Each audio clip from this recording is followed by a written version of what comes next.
تمہاری دعائیں ہی تمہارا یقین ہے کہ اللہ ضرور دے گا، اور کن محبت ہے اس کی کہ وہ دے دیتا ہے۔ اب قبولیت کے ذریعے اس کے ایک حکم پر رکے ہیں، اور اس کا حکم صرف تمہاری ایک پکار کا منتظر ہے۔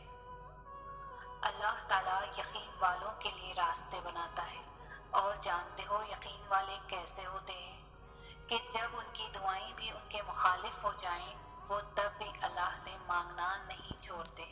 ایسا یقین کہ جب ان کی ساری دنیا ان کی آنکھوں کے سامنے بکھرتی ہوئی دکھائی دے رہی ہوتی ہے، اور وہ تب بھی آسمان کی جانب دیکھ کر کہتے ہیں ہمیں پتہ ہے، ہمیں پتہ ہے تو ہمیں تھام لے گا۔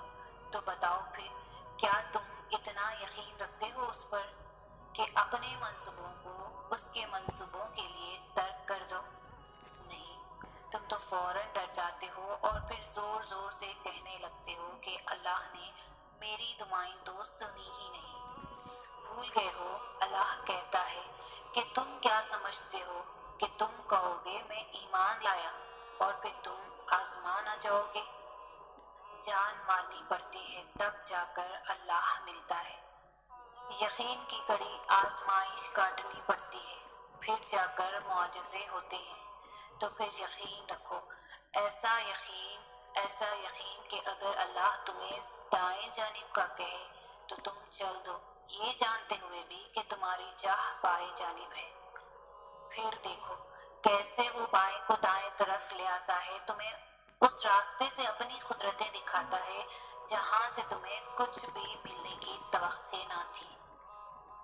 دعائیں ناممکن چیزوں کے لیے ہی تو ہوتی ہیں، ایسی چیزیں جو تمہاری پہنچ سے باہر ہیں، ایسی چیزیں جو تمہارے مقدر نے تم سے چھین لی ہیں، ایسی چیزیں جن کے ملنے کی تمہیں کہیں سے بھی کوئی امید نہیں ہوتی، ایسی چیزیں جن کے ہونے کا تم خواب میں بھی تصور نہیں کر سکتے، ایسی چیزیں جن کے مخالف ساری کائنات آ کر کھڑی ہو، ایسی چیزیں جنہیں ماننے سے تمہاری عقل دنگ رہ جائے، ایسی چیزیں جن کے رونما ہونے کا تمہیں احساس تک نہ ہو، ایسی چیزیں جنہیں نہ کبھی کسی نے دیکھا ہو اور نہ سنا ہو، ایسی چیزیں جن کے تذکرے سے الفاظ بھی گھبرائیں، ایسی چیزیں جو تم سوچتے ہو کہ کبھی حقیقت نہیں بن سکتی۔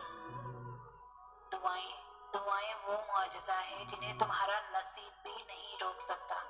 دعائیں وہ کن کا سوال ہے جنہیں اللہ کبھی رد نہیں کرتا۔ دعائیں تو پھر ان چیزوں کے لیے ہی ہیں جو دسترس سے نکل جاتی ہیں، بس ایک صدا کی بات ہوتی ہے اور ہر کھوئی ہوئی چیز واپس مل جاتی ہے۔ تمہاری دعائیں ہی تمہارا مقدر ہوتی ہے، اور دعاؤں کا لکھا تو نصیب بھی نہیں ٹال سکتا۔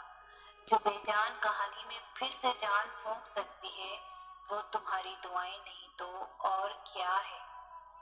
جب اللہ تعالیٰ کسی سے ناراض ہوتا ہے تو اسے اپنے سے غافل کر کے کسی ایسی چیز کی طلب میں لگا دیتا ہے جو اس کی قسمت میں نہیں ہوتی۔ اللہ کی لاٹھی بے آواز ہے، وہ پہلے ڈھیل دیتا جاتا ہے، اور جب رسی کو کھینچتا ہے نا تو انسان منہ کے بل آ کر گرتا ہے، اور پھر کائنات کی کوئی شے اسے اٹھا نہیں سکتی۔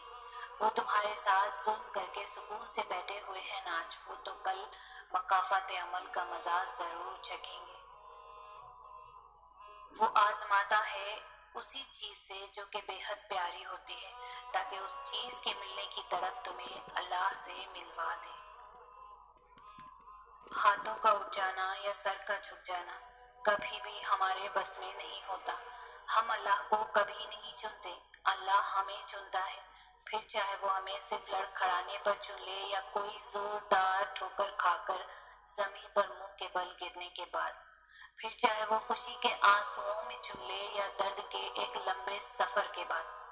فرق اس چیز سے نہیں پڑتا کہ وہ کیسے چنتا ہے، لیکن یہ ضروری ہے کہ وہ چن لے، کیونکہ ان سے بہتر کبھی کوئی نہیں ہو سکتا جو اللہ کو پسند آ جائیں، جنہیں لاکھوں مایوس لوگوں میں سے ان کے دل میں صرف ایک خیال ڈال کر چنا جاتا ہے، امید کا خیال، قبولیت کا خیال، اور اس رب پر یقین کا خیال، ایسا خیال جس کا پیچھا کرتے کرتے وہ اللہ تک پہنچ جاتے ہیں، جن کی پہنچ سات آسمان پار تک ہو۔ ان کے زمینی کاموں کے ذریعے پھر وہ کیسے اور کہاں سے بنتے ہیں یہ خیال بڑے بڑے عقل والوں کی سمجھ سے باہر ہے، کیونکہ وہ ممکن اور ناممکن کی جنگ میں الجھ کر ہار جیت کا فیصلہ خود سنا دیتے ہیں۔